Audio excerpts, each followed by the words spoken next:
Welcome back to More to Love Homestead. This is one of those days that you are going to get a little more to love about our channel. I'm here today with Dana Hansbury. She is an extension of our family at this point. She was our doula when we had Isaiah, and I can't say enough, honestly. You've heard in the birth story of Aggie, I went into a little bit about how difficult Isaiah's birth was, and I am so thankful and so grateful for the work that she did with us ahead of time to help craft a wish list of what we wanted, to help us organize our thoughts and just come up with our desires for what we wanted during his labor and his ultimate birth. And she really was a great sounding board, and just her presence and her calmness during the chaos was amazing. And then literally the second thing that Nick said when we found out that this little princess was on the way, the first thing was, wow, the timing couldn't have been worse. And the second thing was, we need Dana. And you heard him in the birth story video talk about what a great asset a doula is. And I in editing that video, I thought, gosh, when I had Kevin, when I was a first-time mom, and I was young and really didn't know a lot, even though I went through the hospital course, I had no idea that doulas were a thing. That was one of those things in that time between when I had Kevin and those years wanting more children that I learned about. So my heart is to share with you why having a doula during labor is such an important thing. It is really, in my opinion, it's almost as important as the staff that you pick to be your birth team. There's all different kinds of births that take place. There's home birth. There's very medically managed births. There is natural birth in a birth center. All different kinds of birth, almost as many different variations as there are people. And your doulas can handle that. But I am going to let her tell you a little bit more, because we all know I get a little long-winded.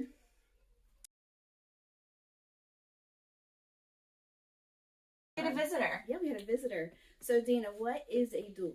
Yes, so a doula is a non-medical professional that's there to support families through pregnancy, birth, and the immediate postpartum period. Or really through not just the immediate postpartum period, but through the postpartum period, whatever that looks like for the individual family. And I support primarily, I'm a labor doula. I'm a certified labor doula. And while I'm trained in postpartum, my focus is the birth world. She's good at it. Thank you.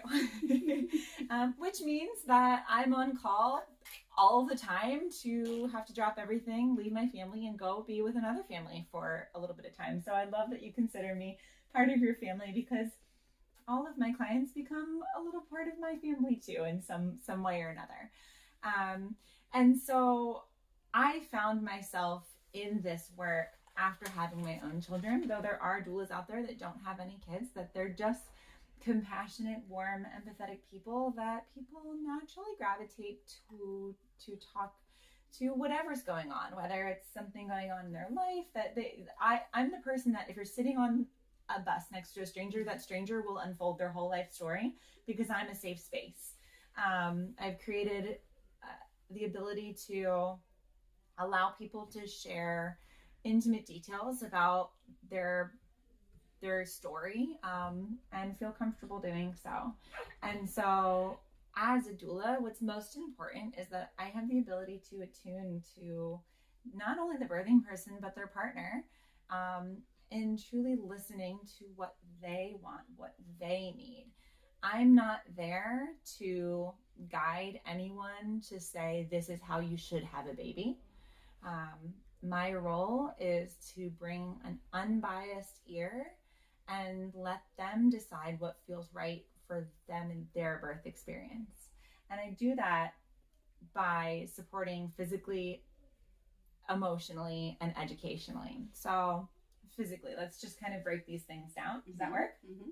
So physically, I will help someone with position changes.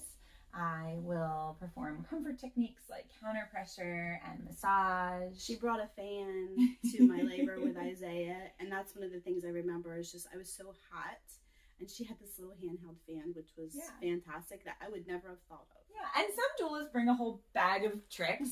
I don't, honestly, because first off, I'm really creative in the labor room and saying like, okay, here's what we have access to, right? Like some doulas say like, oh, I'm bringing a rebozo, but for me, I'm like, you know what? We can use a hospital sheet, and it works. Yeah, that works for me. I don't need to bring this big giant bag. I can make it work. If you need an ice pack, great. I will figure out a way to make an ice pack or a hot pack or, whatever it needs to be. Like doulas need to be creative, and sometimes figuring out what they have access to make it work for you. Physically as well, I'm there to do whatever you need to make you as comfortable as you can be. Coffee, right, for the partners too, to make sure that people are taking care of themselves, meaning, hey, like how many times this birth did I tell you, okay, I know your mind is like going 100 miles an hour, but it's time to slow down and sleep. You need to sleep. It's time to just rest now. Same with Nick. I was like, Nick, like you need to just take a nap now. He Let's did. shut off He the really lights, did. turn off the sounds, and close our eyes Isaiah. to make sure that everybody's well rested so that you have the energy to move forward, It's just recognizing the needs of like the physical person. Right. But my favorite part is the emotional support. It's something that it's really hard to like put down on paper and into words what emotional support looks like. But truly, when you feel it, when you know it, there's just something really special about it. It is. If I could try to put it into words, it's breathing with you, right? Mm-hmm. It's like, let me take a deep breath in with you. Let's blow it out. It's recollecting you and putting you back into the space of your birth. There's this big difference between, let's talk about pain for a moment, right? Like we expect that birth has a level of pain and intensity, and it's different for everyone. And everyone copes differently, but that's the key word, coping. Mm-hmm. I hope to always help someone to cope with their pain versus suffering through it. And when I start to see that difference of suffering, what can I do to help you bring you back to that space so that you're coping again? So one of the things in labor that I have recognized as I've gotten older and I've had more babies is that the pain is purposeful. There is a purpose in that pain. And some people like to say it's not pain, it's surges, and however you want to describe it is fine. But that pain, just like after I had C-section, the pain is telling me when I need to rest. The pain is telling me when I need to slow down, put my feet up. The pain is telling me it might be time for an ibuprofen. But during labor, the pain is telling you what your body's doing. So if you can imagine like the cervix shortening and opening up, just look at that for a second. Yeah.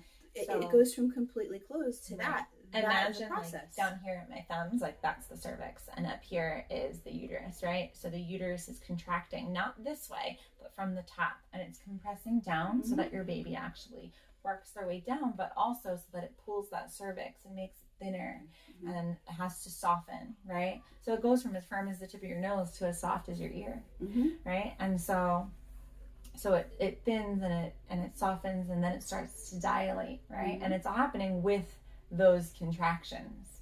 There's a certain level of intensity that comes with that. And again, there's this big difference between coping with pain and suffering through it. And I think too, and one of the ways that it's very helpful to have somebody with the training that you have is that fear will cause the pain to seem way more intense than it really is. I was very impressed this labor, and I don't understand exactly why this is. I didn't really feel it so much as pain. I understand with this labor why some people call it surges. because with this labor, I knew exactly what I was feeling, to the point that I was telling the staff I was having contractions when they didn't see them on the monitor. Mm-hmm. They had to adjust my monitors Yep. to actually see them. I knew exactly what I was feeling. I knew exactly what it was. I knew I didn't need to be afraid. I knew this was a process that needed to happen. I was able to rebuke that fear and know that I didn't need to be afraid of it. Mm-hmm. And that, you know, maybe it's, you know, my last baby as opposed to my first, but also in studying a lot about birth, listening to my doula and the research, like, I mean, there's other classes and stuff that I've taken, like, to inform myself about the process, because, y'all, birth is a very cool process. No matter how it happens. It's wild. Like, there are so many variations, but it's just such a cool process. And the more you know, the more you inform yourself, the less you are going to be afraid of that process. Right. But there comes a point when the mind over the matter isn't quite enough. And that's where what she's talking about with the emotional support, you know, were you the one that taught me the comb trick? No. I had the hospital staff like completely confused because I kept asking for my comb. Oh yeah, no, I know about it. Yeah, but I don't think I taught it to you. I don't remember where I got that. Actually, that might have been Kat in the evidence-based birth class. Could have been. Mm-hmm. But one of the mechanisms that I learned, and something that if her client didn't know that, is if you take a comb and you squeeze that when you're in that peak of the contraction, it distracts your pain sensors, so that it lowers that intensity level down. And that's just like one of the things that most people don't even, the hospital staff didn't even know what I was doing. They couldn't figure out why I was freaking out because I couldn't find the comb. Because here's the thing, labor is rhythmic. Yes. Right? And so when you start feeling the contractions and it forms a pattern and they start to build an intensity, Mm-hmm. the birthing person also creates a pattern of what they're doing to cope with the contractions. For some people it's swaying, for some people it's breathing, for some people it's moaning, for some people it's having a comb in their hand. For me, I remember one of my babies, I had fixated on this little red light in the corner of the room. And at some point my husband stood in front of it. Oh. And I couldn't see it. And I couldn't verbalize during that contraction that he needed to move out of the way so that I could see the little red light, because that's where, if I could just stare at that light, I knew that I was going to get through that contraction. Yes. I don't know why, but that's the pattern that I formed. And so rhythm is really important in labor. That's really funny, because I had to the point you could tell that Nick wasn't really aware during this labor of how intense things were, because I had really good coping skills. Yeah, you were amazing. He got a little glimpse of it. I don't even, it was actually because it was when my water broke. And that's when I knew things were going to change, and that's when we called Dana in, because I know my labor patterns, and I know the physiology of birth. Once your water breaks, that tends to pick things up. And it didn't work quite that way with this labor for everyone, but it was definitely when we needed to call her in. But I experienced a contraction. I was sitting on the birth ball. I just, do my bouncing, my swaying. I had my comb, and it was probably the strongest contraction I had had yet. Nick didn't even realize I was having a contraction because I was in my head. You know how I get. And he's like having a whole conversation. And I said, will you just shut up? I do not talk to my husband that way. And he knows it. And he just kind of, at that moment, we felt this humongous kick. Hi, sweetheart. Is my mom okay out there? Mom's okay that way? Can you please go stay out there with her? I won't. You won't. All right. So, we felt this huge kick, and then pop. And my water just literally cascaded gently down the ball and wound up covering about a 15 square foot radius of the floor, which I couldn't stop laughing, and I have my gown hiked up trying to preserve it. I don't know why. Again, coping mechanism. And I'm leaning on the tray table, and every time I giggle, because it's just going and going and going, there's more coming out. It just, Yeah. And once your membranes rupture, the fluid will continue to come out because your body needs amniotic fluid for your baby to survive. So your body will continue to create amniotic fluid. So once your water is break, they will continue to leak. You'll continue to leak throughout the entire time. okay. So we were on emotional. Yeah. So with emotional support too, sometimes it's positive affirmations, but sometimes it's validating where you're at, right? So if I have someone that maybe I just heard someone say to them, like, you're okay, you're doing great. And internally they're like, I am not okay. I am not doing well, right? I get to be that person as their doula that sits next to them and like validates what they're really feeling, right? Like I get to ask them first off, like, what's going through your mind right now? And we've built this relationship that you feel comfortable enough truly telling me exactly how you're feeling. But also, sometimes I don't need to ask. Sometimes I can just see it. And I can go up and say, I know this is really hard. I know you're going through it right now. I know you're not in a good place. I know this isn't what we expected to happen, you know? And here we are, and this is not what you'd hoped how your birth would turn out, because birth is unpredictable, right? Very. But especially I with this can one. validate what you're feeling and say, okay, now here's how we're going to move forward, right? And so that's, I guess, in words, what emotional support looks like. But then there's this educational piece.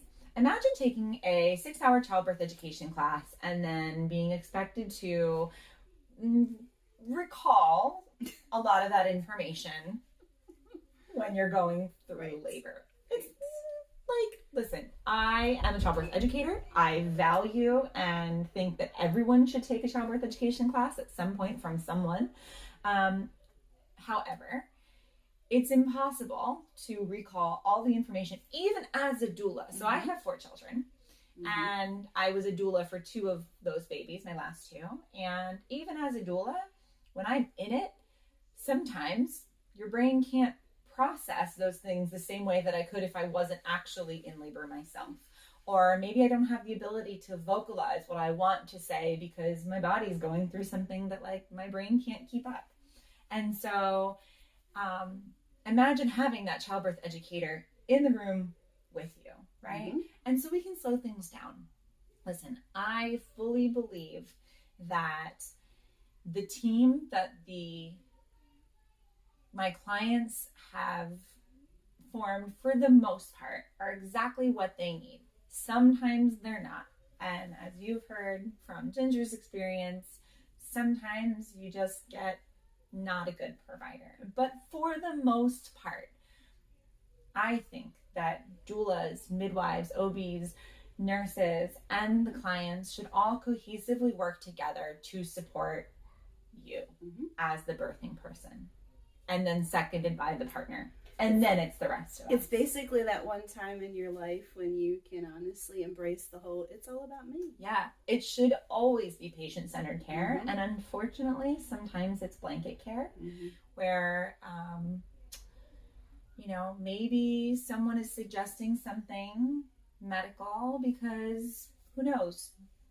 The other day, maybe something similar was happening and the outcomes weren't so good. Right? And so now they're suggesting this to avoid that outcome, but is that going to be your outcome? Right? You have a little bit of bias that comes in. That can happen. That can happen based on different experiences because we all come to the table with different experiences. That's very true. Right. And so me setting aside my bias, setting aside my judgment. Do I have a way that I prefer things? Absolutely. Who doesn't? It would be a straight lie for me to say that I don't have biases. But do I bring those biases to my client's birth? No. I leave those at home with my family and I sit with you and I say, how do you feel? What's going through your head right now about this information that you have, to make this decision going forward? Maybe a provider says, oh, things are slowing down. You've been 5 centimeters for the last 3-4 exams and we're going to go ahead and start Pitocin. Now, for those of you who don't know, Pitocin, so our bodies create oxytocin. It's a hormone. And that hormone is basically what makes the magic of labor happen. It's what contracts the uterus. And so if the oxytocin is not flowing to make the contraction strong enough, labor can slow, stall, not be, where we need to be to be moving forward with the process. So in comes Pitocin. And Pitocin is basically synthetic oxytocin, and it does its job really well. And it works. It does its job really well. Sometimes it's a little too intense for people. There's a stigma around Pitocin that says Pitocin equals bad. Yeah, and I'm one of those people. With Kevin, I was on Pitocin for, I think all told it was about 10 hours. It was brutal. So I did have a lot of bias. I was very specific when we sat down and we talked about Isaiah's birth. I don't want it. I want to avoid that at all costs. This time, I knew with the type of induction that we did that it was going to be necessary. And I will be very honest. I was honest with my providers. It was a completely different process. It was started very low, very slow, and we really only went up maybe 2 or 3 steps before all heck broke loose with this little girl. It was not unbearable. It was not unmanageable like it was with my first birth. So that bias, I had to set aside. I had to let go of the fear.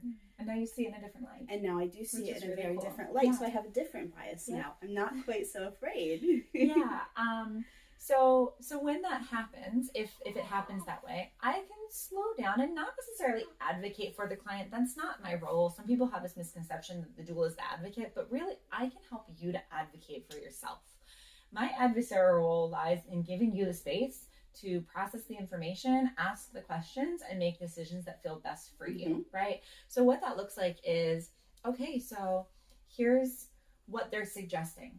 And this is why, and this is how it works. Do you need some time to process that information? Do you have any questions? And maybe you say, yeah, I want some time to process. Maybe you've already decided. This is also familiar because we've done this twice, and it is a beautiful thing, and it really helps you to just take a breath and step back and make the decision that's best for you. I just like listening to you, like it's so familiar, like, and it is a beautiful thing. Yeah, it allows you to say yes, like I want that space, even if you know that that's your decision, right? Like if you have time now. In your case with Aggie, you didn't have a chance to say, let's process the C-section. You didn't have a chance because it was an emergency cesarean, and those are few and far between. You're my second. Did you know that? I've been doing this for almost 6 years. You're my second true emergency. Every other cesarean that ended up happening, we had not a race to get to the OR, and, you handled it beautifully. Your providers handled it beautifully. Nick stayed very calm. And that's it. Inside he didn't, but we talked, right? But like he handled it exactly how you needed it to be handled on the outside, And so, so I can say, even if you know that that's the right decision for you, if we have a space to talk, you can still at least process it. Like we can say like, okay, I know this wasn't what it was expected, but this is what we're doing, and this is how we're going to still keep some of these birth wishes in place. And that's also something too that we can process in your postpartum visit. Right. If there's if there's baggage left over, this time you've had some time to digest it. And this time there's no baggage. Like this time, I like every pregnancy I've had like kind of like a synopsis kind of thing. With Isaiah's, I had the word Emmanuel, which is God is with us. And he was with that birth, even though it was so traumatic. Like I clung to that because I knew he was there. I knew he was in control. It gave me peace in a very not peaceful environment, a not peaceful situation. Yes, I had to work through a lot. We had to process a lot through the postpartum and texting and stuff like that. This birth, I have just dubbed it my healing birth because it has healed my heart. Like it really has healed. Ooh, I'm taking the camera. I love to hear that. it really has healed my heart. I told that to the doctor yesterday. She was actually very surprised that was my description, because she was a little worried about me knowing how much I didn't want to have a C-section. I could see that your, not even just like your verbal response, but your physical response and your body and your body language, you had a better experience. Oh gosh, yes. Oh yes. You felt cared for, you felt heard and supported, and you know, and like, while you had people in your last birth that were that for you, the negative way outshined any positive from it. And I can only imagine what a more traumatic experience you would have had last time if you didn't have the support that you had, right? So there's that too, you know, I mean, trauma happens, and it's how we work through it that matters, right? And so when we have those times where we can slow things down, we can say, okay, here's the benefits of this. Here's the risks.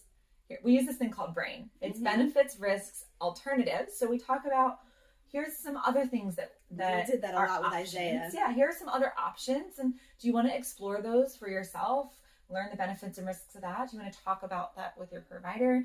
Do you want me to help you to formulate the questions? Because maybe you don't know the words to ask, right? Like if you've never been in this situation before, how could you possibly know what the right thing to ask is? So I can help you to form the questions. So that way you feel like you're getting the answers that you need to make a decision that's best for you and your baby, right? And so many people are like, well, how do I know if I'm making the right decision? Because we use I and BRAIN, and that's your intuition. There is something so important about a parent's intuition, that gut instinct that tells you this is what's best for me. And even if maybe, you know, a different decision could have made a different outcome, you felt validated in your choice that this is what was best for me in this moment with the tools that I have available to me, right? And then there's N in BRAIN, and that means, what if I do nothing right now? So since we were talking about Pitocin, what if we get up and move? What if we try a few other different things? And what if we wait and see, can we just wait for another hour or two and then revisit this conversation? We did that. We actually, the Pitocin was started a lot later. I don't remember, I think we're there at that point. Because I was able to actually like lay down and just rest for a little bit. We held off on the Pitocin. We held off on doing any kind of cervical checks. Because we just wanted to do nothing for a little while. And that was very beneficial. I got to catch my breath. We got to catch up because I couldn't really sleep, but it was refreshing to me to just have a little like chit chat and you know, just kind of bring you back into like a space of normalcy. Yeah, because the contractions had gotten to the point that I could barely feel them. I was comfortable, you know, things were still happening. They could still see them on the monitor, but I was in a space that I just needed a little break because it had been so long. I mean, it was, at that point, it was almost 24 hours. You needed plus recharge. Yes. Yeah. So sometimes it is okay just to do nothing. Yeah. Sometimes as doulas, I'm super physical. Sometimes we chat and we pass the time. You know, sometimes I'm the emotional support, and sometimes I'm there for the partner. I can't tell you how many times I've been in a space where like I could tell the birthing person's doing really, really well, but the partner is pacing or unsure, and you could see it all over their face, and I focus my attention there. You know, as a doula, I work for both people in the room. I make sure that the partner is getting the coffee that they need or bringing it to them if they desire. I make sure that they're eating, that they're sleeping, because two tired parents does not make good for when someone needs to recover. So at least one parent has a little bit of rest, enough for the birthing person to get some sleep.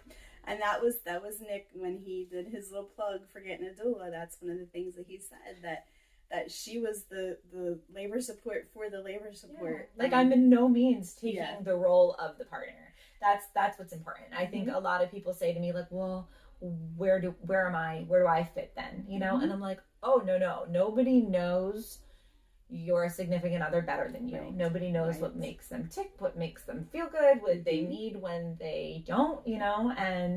And so I'm not there to replace that person at all. I'm there to be like the icing on the cake, right? Like, you're the cake together. She's definitely the icing. She's so sweet. Yeah. So one of the things that, anybody could call themselves a doula, but what are some of the qualifications? Like what kind of training and stuff? And I'm going to give you carte blanche if you would like to talk about why that's something you're into. Yes. Perfect. So, first off, this profession is really unregulated. Yes. Anyone can just go and say, I'm a doula, and then start taking people for births. And that doesn't mean that you can't get an exceptional labor support person without them being certified. Correct. But you're more likely to find somebody that has the training to do it really well. Yeah. Here's the reality of it. I had the heart of a doula. I needed the skills. Mm-hmm. And so it was important to me that I found a reputable, well-known training organization to learn from. And I wanted to learn from someone that taught with a standardized curriculum so that I knew I was getting the same information as somebody taking a different training from the same company. Because there are some organizations, unfortunately, that their trainer dictates kind of like what's taught in the curriculum is a little looser. And so I found Pro Doula, and that spoke to me because they were preaching non-judgmental, unbiased support.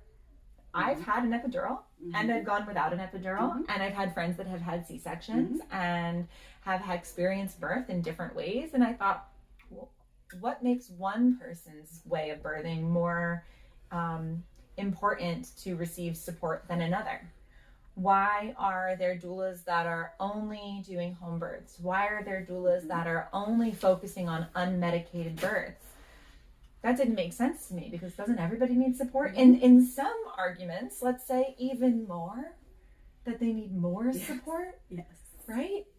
So to me, I found this organization, Pro Doula, that spoke to me on a philosophical level. Okay. Where basically my philosophy became my client's philosophy. What do you want? And let me support you in what you want. Right. But then there was another part that spoke to me that I needed to be able to make a business out of this, because to be able to do this long term, I heard this term early on, doula burnout, because you commit yourself to being available and on call 24/7. Which commits your family. Does that mean that I might miss a birthday or Christmas or, something really, I might miss, well, I have missed my son's, final soccer game, and when he got his first medal, and, I've missed the first tooth that any of my kids have ever lost. I wasn't there to, see the tooth fairy come. And those are big moments as a mom that if I was not being paid, I would not want to continue to do this work. And guess what? Twofold. I would stop doing something that I love and am really passionate about and am good at.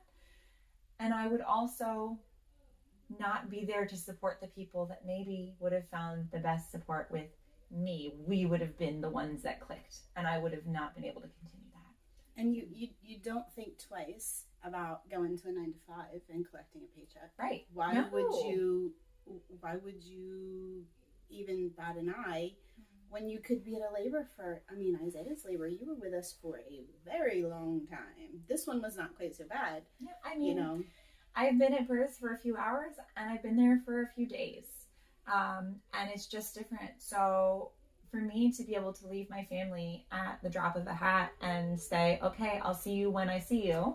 I needed to know that I had a training that was going to teach me how to make a business out of this. And not only am I able to support my family, I was able to leave my full-time job that I was working. How exciting is that? Because she's so good. Thank you. And that means that I get to be home with my children more than I was prior to being, doing this more successfully. And I have a team of doulas. So Embrace Doulas, we have a team of 6 of us, and it's growing. And that means that I get to help put food on their tables too in some way that I get to contribute to their income, which makes me feel good. So now I'm giving back to others. And as a company, we give back in other ways. Me volunteering my time to support one family, while that would be, you know, something that some people can do, it's just financially not something I can do. But I do diaper drives, and I collect formula, and we give back to a few different community like avenues. We've, you know, donated to DV shelters. We've donated to one of our local shelters called the Unforgotten Haven, who collects and spreads that. They did an incredible job with the formula shortages that we've been dealing with. And I know, like, the only reason I even know about them is because of her. Yeah. We started like Facebook groups to support the formula shortage. And so there's different ways that as a doula I can give back without giving my family's time. Taking away from your family. Them. Yes. Yeah. And the thing that's exciting for me is because in South Jersey, we have no birth centers. We have one now. Do we? Yes, it's not down here. Yeah, that's true. Not down here. South Jersey, you gotta understand Jersey. Okay. You have South Jersey, which is kind of where I am. It's a lot more farmland. The feet of the state. And South Jersey covers up to like a 90-minute, if not more, north of us, and all the way down to the farthest shore areas, which is another hour in another direction. So while it's a small state, when you're going like north to south, it's pretty long. Down here, we have one major hospital system, which is where I delivered Isaiah, which was a nightmare. Not crunchy at all. We do have one of their hospitals that does have midwives, and they are a little bit less like full-on medical managed everything, but there's only like one practice of midwives that delivers there. Like our access to natural care down here is very limited. So the resource that she's bringing into the community is supporting women who want to do things more naturally, who want to understand their bodies, who want to be like driving their labor, driving their birth, instead of, you know, because let's be honest, the doctor doesn't deliver that baby. You do. Mom, you deliver that baby. That is not the doctor. The doctor catches. Or your husband. The exception being in C-sections, because they kind of get their hands in there. That's the only little important there. Right. So it is exciting for me to see her establish this business and bring this type of care, because women deserve this kind of care. Women deserve to be nurtured through their pregnancies, and this is one of the many ways that can happen. And it's giving that access to people here. And I know that we're going to be leaving Kentucky. Spoiler alert, I took the pro doula training. I have not yet certified, because Isaiah will not sleep without me being very close to him. Ginger's going to be an amazing doula. She is an amazing doula, even though she's not a practicing doula. So when you take that training, right, it's a pretty intensive 20 hours that we sit together. And spoiler alert, I'm a pro doula trainer. I became a trainer about a year ago because the CEO of the company saw something in me and said, why aren't you doing this? And so I felt amazing that she saw something in me to be doing that. But I'm like, I love educating people. So let me bring on new doulas that can learn and do this work in a beautiful way. And so I get to do that. And you know, I was not a trainer when you took the training, but I would love if you come back as an alumni and retake the training with me, because I'm going to. Yeah, because then when you feel ready, you get to experience, you know, the training again, refresh your brain and get all the new information, because birth doula is always on top of the information, the new information that's out there, and because birth is ever changing. We're always learning. We're always learning new things. That's right. And then get out there. I can't wait. And do it. And you're gonna call me after your first birth, and you're gonna tell me all about it. As a doula, it's cool because I get to be the resource person. Like you were saying, like there's, we actually have a lot of hospitals in the area. Maybe not as many here where you live, right? But there are a lot of different hospitals. But so when someone hires me early in the process, like a lot of people wait until they're in their second trimester. But when someone calls me in their first, I get to say, who's your provider? Yeah. How are you gelling with them? What kind of birth do you envision? And when they start saying some things, I'm like, have you considered this facility? Because maybe it might fit better. Fit better. Right. And so, or maybe they say, no, this is where I want to have a baby. And I'm like, great. And I can support, we won't have access to this or this there, but maybe like they want to have a water birth and there's not a tub, and the hospitals, or they won't allow it. Maybe they have a tub to labor in, but not birth in. So I can say like, well, have you tried this hospital or that birth center? Or, and I can really work with them on like helping them get that team that works best for them. And then I can also get the other support as a resource person, right? They might say, oh my gosh, Dana, like I'll call them and be like, how are you doing? And I'm like, my back is killing me. I can't sleep. And I'm like, have you seen the chiropractor? I don't know. Who do I go to? I don't want to be snapped, And then I can be like, okay, here are some great gentle chiropractors that you can see. Here are some lactation professionals that you can meet with. Or in my case, I had already thought about placental encapsulation, and she said, let me do a little research. I think I may have somebody. And another spoiler alert, coming soon, we're going to talk with Tiff, the placenta girl, about placental encapsulation, because that's one of the resources she hooked me up with. And she and I have both benefited with our last, me with 2 babies, but her especially with her last birth, from just the amazing benefits of placental encapsulation. Not to give anything more away, but that's one of the resources, like things that, a birth professional knows without even thinking, that a mom who is just starting out on this journey isn't going to know. Right. How do you know what you don't know? You can't, right? You can't only know what you know. And that's it. So find the people in your life to help be that wise counsel, to help you learn more, to help you, I think it's really amazing. And I love what I do. I'm excited about it. I've been doing it for 6 years, and I'm just as excited about it now as I was then, maybe even more so, because I see the impact that I've made. I've supported so many families through labor, through pregnancy, through birth, and I just love what I do. Even repeat offenders like us. Yeah, even repeat offenders. So one last question, and this is hopefully going to be an easy one. What is your favorite thing about being a doula? Okay. There's this moment when I am saying my goodbyes, right? So when a baby's born, I get to take lots of pictures. I love doing that. Oh my gosh. I'm an iPhone photographer. I'm not a photographer. No. She took all these great videos of my husband getting to get her, to meet her for the first time. I was still under general anesthesia in the OR. I knew that you completely missed it. See, again, my job is to try to kind of guess your needs before you need to ask for them, right? So one of my love languages is pictures. Yeah, I knew. I love that. I knew that would be really special for you, and that maybe you would or wouldn't have missed it if you didn't have it, but to have it, there's something so sweet and special. And so I love taking pictures for families. But I also know when it's time to not overstay my welcome. Yeah. They're all settled. They're, feeding their baby. The time is ready to go.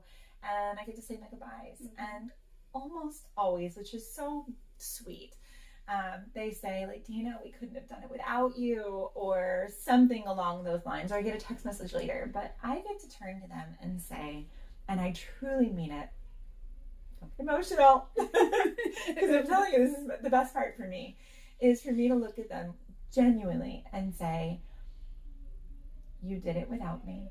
I just reminded you that you could. Like, you did this. We all need that kind of cheerleader. Like, we all need that. Girls, stop tearing each other down. Be the cheerleader.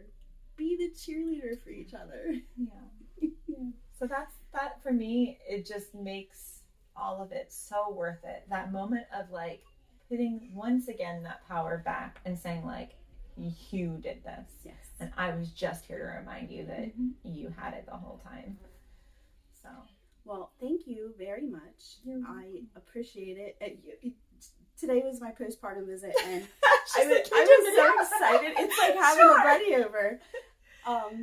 I just do. I really appreciate it, and you have opened the door for me. For at some point, my 3-year-old will sleep without me.